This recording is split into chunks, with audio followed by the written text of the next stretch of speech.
अभी तक हम कवर कर चुके हैं दो टॉपिक्स हमारे फंक्शन के बारे में। पहला हमने देखा रियल वैल्यूड फंक्शन, सेकंड हमने देखा रियल फंक्शन। अब हम आगे डिस्कस कर रहे हैं हमारा नेक्स्ट टॉपिक है ना, मतलब next function piecewise function. तो पीस वाइज फंक्शन समझने से पहले एक एग्जाम्पल के थ्रू हम उसको समझेंगे।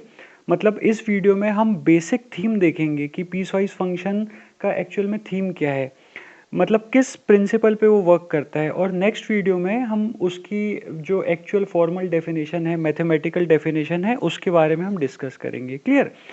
तो स्टार्ट करते हैं एक एग्जांपल से। सपोज करो कि हमने कोई एक स्टूडेंट लिया, मान के चलिए ए एक स्टूडेंट है, मतलब 12th क्लास का कोई स्टूडेंट है ए हमने लिया। ओके, 12th क्लास का कोई स्टूडेंट है ए। अब मैंने यहाँ पे सपोज करो कि कुछ कंडीशंस रखी हैं कि मार्क्स उसको मैथ्स में उसको 70 मार्क्स मिलते हैं। ओके, ए स्टूडेंट जो 12th क्लास का है उसको 70 मार्क्स मैथ्स में मिलते हैं अगर वो हर दिन, मतलब अगर एवरी डे वो लेस देन 5 आवर्स स्टडी करता है। लेस देन 5 आवर्स मतलब 5 घंटे से कम अगर वो पढ़ाई कर रहा है तो उसको कितने मार्क्स मिल रहे हैं मैथ्स में? 70, राइट। अब सपोज कीजिए कि अगर मैं बोलूं कि अब वो 90 मार्क्स उसको मिलते हैं अगर वो मोर देन और इक्वल टू 5 आवर्स अगर वो पढ़ाई करता है। मतलब अगर वो 5 घंटे या 5 घंटे से ज़्यादा पढ़ाई करता है तो उसको कितने मार्क्स मिलते हैं? 90 मार्क्स मिलते हैं। तो मैंने ऐसी कंडीशन रखी है। ओके, मतलब मैंने यहाँ पे क्या किया है कि 70 मार्क्स उसको मिल रहे हैं जब वो 5 घंटे से कम पढ़ाई करता है, और 90 मार्क्स उसको मिलते हैं जब वो 5 घंटे या उससे ज़्यादा पढ़ाई करता है। क्लियर? तो अब यहाँ पे देखिए दो चीज़ें आती हैं सामने निकल के। एक तो आता है आवर्स, मतलब टाइम निकल के आता है, और दूसरा क्या निकल के आता है? मार्क्स। पहला टाइम आता है और दूसरा क्या आता है? मार्क्स। तो यहाँ पे दो वेरिएबल यूज हो रहे हैं। देखिए, एक टाइम यूज हो रहा है और एक मार्क्स यूज हो रहे हैं। तो कौन किस पे डिपेंड कर रहा है? यहाँ से सीधे सीधे चीज देखी जा सकती है कि जो मार्क्स हैं वो किस पे डिपेंड कर रहे हैं? टाइम पे। मतलब हमारा जो मार्क्स है वो डिपेंडेंट वेरिएबल है और टाइम जो है वो हमारा इंडिपेंडेंट वेरिएबल है। This means what?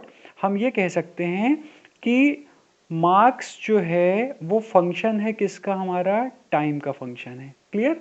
इसका मतलब अगर मैं x लेता हूं टाइम को तो मैं f ऑफ x किसको लूंगा? मार्क्स को। ये तो ऑब्वियस है। ये हमारा डिपेंडेंट वेरिएबल है, ये हमारा इंडिपेंडेंट वेरिएबल है। क्लियर?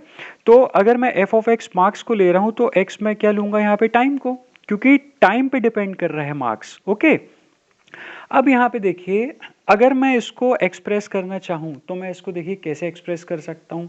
मैं इसको ऐसा लिख सकता हूँ कि मार्क्स जो हैं वो किस हिसाब से मिल रहे हैं? देखिए 70 मार्क्स मिल रहे हैं उसको, 70 मार्क्स मिल रहे हैं। ओके, तो यहाँ पे देखिए मैंने मार्क्स को क्या लिख दिया? यहाँ पे f ऑफ x। मैंने मार्क्स को क्या लिख दिया? f of x। और टाइम को मैंने क्या लिया है? x। तो 70 मार्क्स उस स्टूडेंट को मिल रहे हैं जब वो क्या कर रहा है? जब x इज लेस देन 5 हो। जब x इज लेस देन 5 हो, ये हमने देखा था, क्योंकि उसको 70 मार्क्स मिल रहे हैं जब वो 5 घंटे से कम पढ़ाई कर रहा है। और उसको 90 मार्क्स मिल रहे हैं जब वो या तो 5 घंटे या 5 घंटे से ज्यादा पढ़ाई कर रहा है। क्लियर? ठीक है।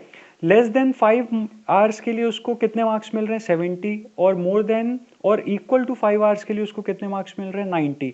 तो मैं मैथमेटिकल जो उसकी बनाऊंगा सिचुएशन वो ये होगी। ठीक है, तो यहां पे हमको ये चीज देखने को मिलती है कि जो उसके मार्क्स हैं वो क्या हो गए हैं? वो डिस्ट्रीब्यूट हो गए हैं। मतलब क्या हो गए हैं यहाँ पे? वो डिवाइड हो चुके हैं। मतलब कंडीशन वाइज क्या हो गए हैं? वो डिवाइड हो चुके हैं। अगर x जो है वो लेस देन 5 हुआ तो वो 70 होगी उसकी वैल्यू, और अगर x ग्रेटर देन या इक्वल टू 5 हुआ तो उसकी वैल्यू क्या हो जाएगी? 90।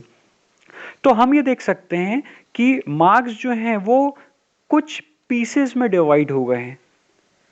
क्लियर है? देखो, एक कंडीशन और मैं आपको बताता हूं जो इससे थोड़ी अलग है। अब देखिए, अब वही स्टूडेंट है अगर, और मार्क्स अगर मैं उसके एफ ऑफ एक्स लेता हूं, अब कुछ स्टूडेंट ऐसे भी होते हैं कि अगर वो 5 घंटे से कम पढ़ें या 5 घंटे से ज़्यादा पढ़ें या 5 घंटे के बराबर पढ़ें तो भी उनको सेम मार्क्स मिल रहे हैं। सपोज करिए 70 मार्क्स मिल रहे हैं यहाँ पे और 70 मार्क्स मिल रहे हैं यहाँ पे।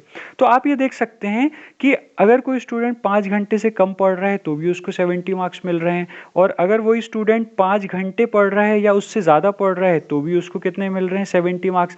तो यहाँ पे हम ये देख सकते हैं कि जो मार्क्स हैं उसमें ये जो आपका इंडिपेंडेंट वेरिएबल है उसके इंटरवल के अकॉर्डिंग कोई चेंज नहीं आ रहा है, लेकिन यहाँ पे जो इंडिपेंडेंट वेरिएबल है उसके इंटरवल के अकॉर्डिंग यहाँ पे चेंजेस आ रहे हैं। तो जो हमारे हम अभी तक जो फंक्शन पढ़ते आए हैं ना वो इस टाइप के होते हैं, ओके, जिनको बोलते हैं नॉन पीस वाइज फंक्शंस। मतलब यहाँ पे x जो है अगर उसकी वैल्यू कुछ भी हो तो उस पर वो चीज़ डिपेंड नहीं करती है और वो सेम रहती है, कांस्टेंट रहती है उसकी वैल्यू। लेकिन यहाँ पे हम देखते हैं कि x की अगर वैल्यू चेंज होती है उस हिसाब से हमारा जो डिपेंडेंट वेरिएबल है उसकी वैल्यू भी क्या हो रही है, चेंज हो रही है। तो ऐसे जो हमारे फंक्शंस हैं, इस टाइप के जो फंक्शन, ये जो कैटेगरी 1 के जो फंक्शन है ये हमारे कहलाते हैं पीस वाइज फंक्शंस। क्या कहलाते हैं? Piecewise functions. और ये जो हमारे फंक्शन हैं इनको जनरल फंक्शन भी कह सकते हैं या नॉन पीस वाइज फंक्शन भी कहते हैं। Is that clear? तो यहाँ पे ये चीज देखने वाली है कि इसमें, इस पूरे सम में या ये जो पूरी कंडीशन है इसमें हमारा डोमेन क्या होगा। डोमेन का मतलब क्या हुआ? डोमेन देखिए, डोमेन किसका सेट होगा? इंडिपेंडेंट वेरिएबल का सेट होता है डोमेन, है ना। तो इंडिपेंडेंट वेरिएबल मतलब यहाँ पे हमने क्या लिया, एक्स, जो कि क्या था, टाइम था हमारा। Is that clear? तो यहाँ पे हमारा डोमेन क्या होगा, हम पर डे की बात कर रहे हैं तो हमारा डोमेन क्या होगा, 24 आवर्स। क्लियर? तो अगर मैं बात कर रहा हूं कि x इज लेस देन 5 है तो वो 4 हो सकता है, 4 आवर्स 30 मिनट्स हो सकता है, 2 आवर्स हो सकता है, 1 आवर्स हो सकता है ना। अगर ऐसे ही मैं यहाँ पे x is greater than equal to 5 ले रहा हूँ तो वो क्या हो सकता है, 5 आवर्स, 6, 7, 8, 9, 10, अप टू कहाँ तक जा सकता है, 24 आवर्स तक हो सकता है। लेकिन 24 आवर्स के बाहर नहीं हो सकता, क्योंकि यहाँ पे ये जो मैंने लिया है कंडीशन के पर डे के हिसाब से लिया है। क्लियर? अगर पर डे अगर वो 5 घंटे से कम पढ़ता है तो 70 मार्क्स आते हैं, अगर पर डे 5 घंटे या 5 घंटे से ज़्यादा पढ़ता है तो उसके 90 मार्क्स आते हैं। तो यहाँ पे हमारा डोमेन में कितने आवर्स आ जाएंगे टोटल, पूरे 24 आवर आएंगे। ओके, ये चीज़ हमें ध्यान में रखनी है। ये आगे, ये जो मैंने आपको डोमेन की कंडीशन अभी बताई है, ये हमारी जो फॉर्मल, जो हमारी डेफिनेशन जो यूज़ होगी उसमें बहुत इंपॉर्टेंट होगी। तो आई होप आपको ये क्लियर हो गया होगा। अगर आपको क्लियर नहीं है तो एक बार फिर से वीडियो देखिए आप, आपको ये क्लियर होना ही चाहिए, तभी आप आगे जाके पीस वाइज फंक्शन को अच्छी तरह समझ सकते हैं। तो नेक्स्ट वीडियो में हम बात करेंगे पीस वाइज फंक्शंस की।